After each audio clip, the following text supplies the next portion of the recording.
Oke, langsung aja kita bedah satu pertanyaan yang lagi rame banget di dunia digital. Platform Short Pro ini sebenarnya model bisnis beneran atau cuma skema Ponzi dengan baju baru? Yuk kita coba lihat analisisnya berdasarkan data yang ada. Nah, ini dia pertanyaan intinya kan? Di zaman sekarang, di mana banyak banget tawaran bisnis online, ngebedain mana yang asli dan mana yang cuma jebakan itu susah-susah gampang. Kali ini, kita bakal pakai Short Pro sebagai studi kasus buat ngebantu kita ngerti cara membedakannya. Oke, biar adil ngebandinginnya, kita harus mulai dari dasarnya dulu. Kita samain dulu persepsi kita. Apa sih definisi dari skema Ponzi itu?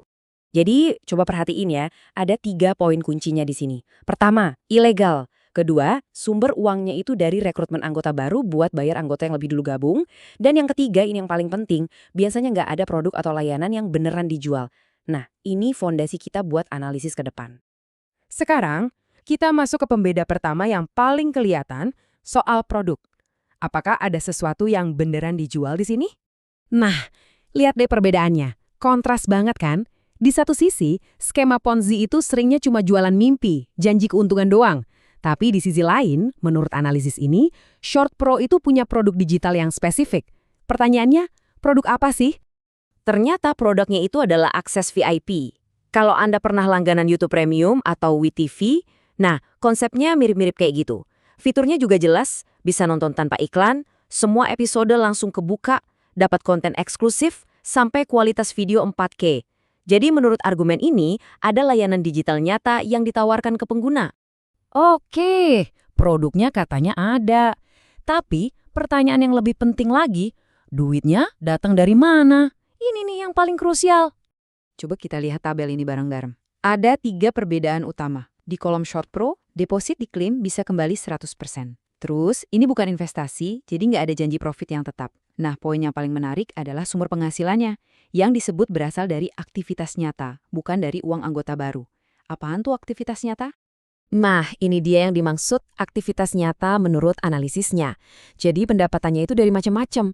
Ada dari misi harian, naikin traffic drama, penjualan paket VIP yang tadi kita bahas, sampai dari iklan digital. Jadi logikanya mereka bangun ekosistem yang rame biar pengiklan mau masuk. Oke, saya tahu apa yang mungkin ada di pikiran Anda sekarang. Tunggu dulu, kan ada bonus referral. Itu kan ciri khas Ponzi. Bener gak? Mari kita bahas. Pertanyaan ini wajar banget karena bonus referral itu sering jadi lampu merah buat banyak orang. Jadi, gimana penjelasan dari sumber ini soal bonus referral yang ada di Short Pro? Nah, ini klaim utamanya. Menurut sumber ini, Anda nggak wajib rekrut orang buat dapat penghasilan. Imbalan atau reward yang Anda dapat itu murni dari aktivitas yang Anda kerjakan di dalam platform, bukan dari ngajak orang. Terus, buat apa dong ada bonus referral? Analisis ini melihatnya sebagai strategi marketing yang biasa banget, terutama di fase awal. Miriplah kayak dulu Gojek, TikTok, atau Shopee bakar duit ngasih bonus ke kita buat ngajak teman. Tujuannya simple, biar penggunanya cepat banyak dan ekosistem digitalnya cepat terbentuk. Jadi bukan buat bayar anggota lama. Jadi, setelah kita lihat semua poin tadi, apa kesimpulan dari analisis ini? Gimana sih logika di balik sistem Short Pro ini sebenarnya? Yuk kita rangkum, ada 5 poin kunci yang jadi pembeda utama menurut sumber yang kita bedah. Pertama, ada produknya. Kedua, depositnya diklaim bisa kembali. Ketiga, imbalannya dari aktivitas, bukan rekrutmen. Keempat, nggak ada kewajiban rekrut. Dan kelima, ini semua adalah bagian dari sistem bisnis yang logis dan bertahap.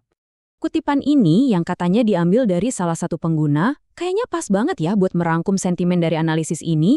Intinya adalah, penting banget buat kita paham dulu cara kerja sebuah sistem sebelum langsung menghakimi. Pada akhirnya, pembahasan ini kan cuma menyajikan satu sudut pandang berdasarkan analisis yang ada. Tapi pertanyaan yang lebih besar sebetulnya kembali ke kita masing-masing. Setelah melihat kerangka ini, kriteria apa yang bakal Anda pakai untuk menilai sebuah platform digital baru di luar sana? Nah, itu yang paling penting buat dipikirkan. Terima kasih sudah menyimak.